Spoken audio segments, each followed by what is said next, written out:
படிக்காதவன் silver jubilee 25 weeks போடும்போது ஷீல்டுக்கு நான் போல. திமிர் இல்லை.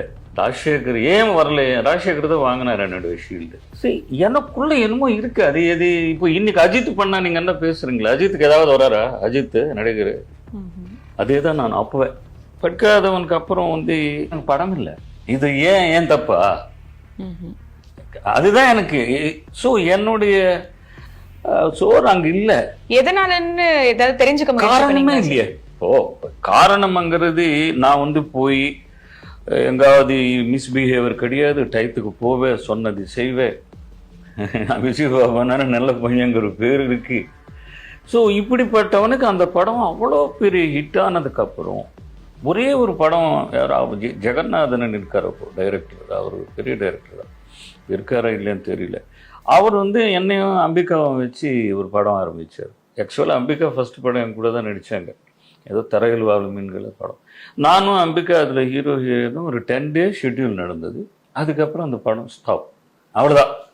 வேறு எந்த ஆஃபர் வரல எனக்கு. எனக்கே புரியல.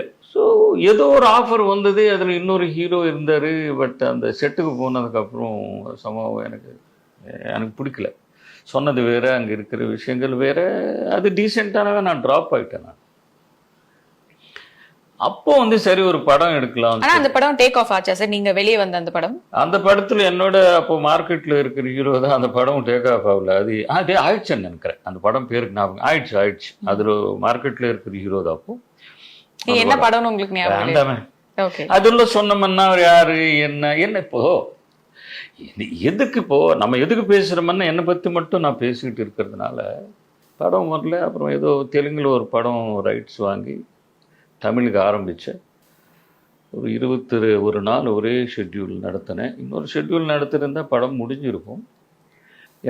எனக்கு ஒருத்தர் ஃபைனான்ஸ் பண்ணுறாரு படம் பார்த்து. ஆனால் 20 நாள் நான் வந்து ஷூட்டிங் நடக்கும். நானே நடிக்கலை. அப்போ நம்ம ஏதோ படத்தில் ஹீரோயின் பாண்டியன் நினைக்கிறேன், பாரத்ராஜா இன்ட்ரடியூஸ் பண்ணேன். அவர் போட்டேன். நான் நல்லா தெரிஞ்ச ஆர்டிஸ்டுங்களு தான். நளினி அவங்க அப்பெல்லாம், ராதா ரவி இருந்தார். Main characters S Chandran. Good movie. அதான் அந்த ஃபைனான்சர் பணம் கொடுக்கல. நம்மக்கிட்ட இருக்கிற அந்த காலத்தில் 6 லட்சம் ரூபாய் செலவாகி போச்சு 20 நாள் ஷூட்டிங் ஆர்டிஸ்ட்டுக்கு.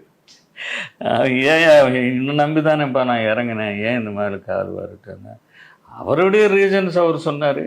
ஸோ அப்படியே மூணதான் அது என்ன எடுத்தேன்னு கூட நான் கண்ணால் பார்க்கல.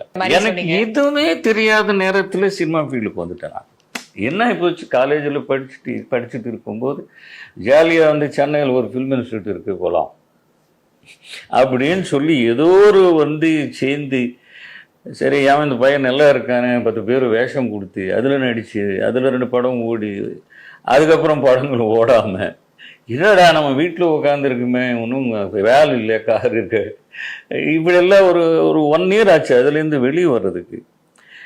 அப்புறம் வந்து எங்கள் அப்பா வந்து எனக்கு பணம் கொடுத்து வாடகை கட்டுற நிலைமைக்கு அப்போயே எனக்கு பசங்க பிறந்துட்டாங்க. ஸோ என்ன பண்ணுறது? எங்கேயும் போகிறது இல்லை, எங்கே இல்லை. அப்போது சமாவும் நான் மாதக்கணக்கு வெளியே போகாமல் இருந்த நாட்கள் உண்டு.